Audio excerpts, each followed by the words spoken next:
Greetings, Jonathan. Camarda. Hopefully everyone's doing well out there. So we'll cut right to last week, which was a very interesting week, right?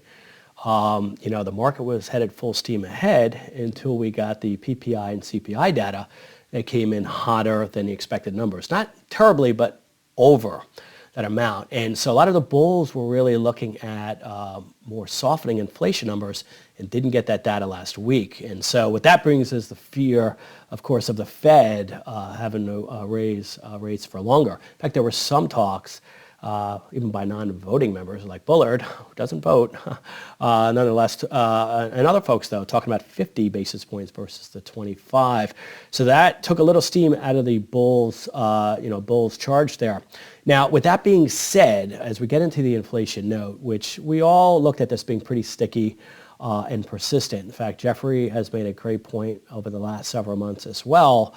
And the way they calibrate the inflation numbers has changed as well. So really, some of the TV or what you hear on the news is still Pollyanna. We're looking at 8% real inflation annually. In fact, since pandemic, you're probably looking at 15-20% increase across the board. In cost, you look at eggs, 70% just year on year. A lot of your produce, a lot of utilities, your fuel oil, don't need to tell you that. Again, well over 20%. And a lot of your other produce in the high teens, even rents are in that 8 to 10% year on year increase. So what you have now is you have over 54% of people out there, according to the data, that are living paycheck to paycheck, don't have enough in savings. And so the costs are even more exacerbated than you even see, certainly on the business channels, which are talking from a high level. But what that means, again, is that some of this data has been Pollyanna. Now, we went back a couple of weeks ago with that jobs number, the 500,000, was it 517,000, which is like 3.5 times what was expected. But here, again, taking out the seasonality and the way they recalibrate these things, listen to this, okay? Keep in mind that 500,000, the job market's strong, you hear the folks on the business channel saying, but since the beginning of 2022, only 1.4 million of the new jobs created, all of them are part-time, and 0 are full-time. So let me go back and say that. I don't know if I delivered that appropriately, so let me rewind. 1.4 million part-time jobs have been created since the beginning of 2022, and 0, and that would be a goose egg. Is that a goose egg? I don't know. 0 full-time jobs. And so when you hear the losses of jobs, these large tech companies and these large financial companies laying off thousands at a time, right? It doesn't make sense intuitively, and you hear strong, sticky job market, but they're just talking top line, because when you dig below the surface, just like that proverbial iceberg we were talking about, part-time jobs are being created, which speaks of, again, a weakening consumer, sticky inflation, taking multiple jobs to keep up with costs, not full-time gainful employment. So let's just make that very clear. So what does that create? That creates less of the soft landing Pollyanna that the bulls have desired. Okay. So again, the market has been on a rip to the upside, but we must look at a couple of different things. There's both bullish and bearish signs here. So again, we're not biased. We just follow the trends and we react accordingly. We don't pretend like some of these talking heads on TV to know exactly what's going to happen. Okay. So, pardon me. On the bearish side, the put to call ratio. I follow a Forex and options. So on the option side, as we talked about last time, when the put to call ratio gets exceedingly high, that means it's over bearish. There's a lot of shorts, okay, in the market. So that's generally a time you see late December into January, we started getting bullish and buying. Well, because again, there's a lot what they call short covering. What does that mean? The folks that are short the market have to buy positions to cover their positions that they took short. That drives the market. It's kind of artificial inflation, if you will, not inflation, but inflation of prices. And so that created a burst as well. So you have to take that into account. And now that ratio is getting more into its medium range with that easy levitation is gone. Now, when you look at that in confluence with the currency markets, I usually watch especially dollar yen and euro dollar. The euro and the yen have, again, had some strength versus the dollar here recently, which has been helpful for the market, right? Remember, large multinational companies like your Johnson & Johnson's, your Chevrons, just to throw some large names that you recognize out there, not recommendations for compliance. It makes it harder when the dollar is more expensive, right? Because it's, again, costs more for their goods overseas. And when the dollar weakens, that helps them out because their goods are cheaper. Follow? Okay. So with that being said, the dollar is starting to show a little resiliency here as rates pick up as well, which we'll get to. So again, looking at that combination, the market has taken advantage of the reprieve. Rates have been dropping, right? If you look at the 10-year, it's been in a 3.3, 3.9 range. That pops above 4. That causes some issues there.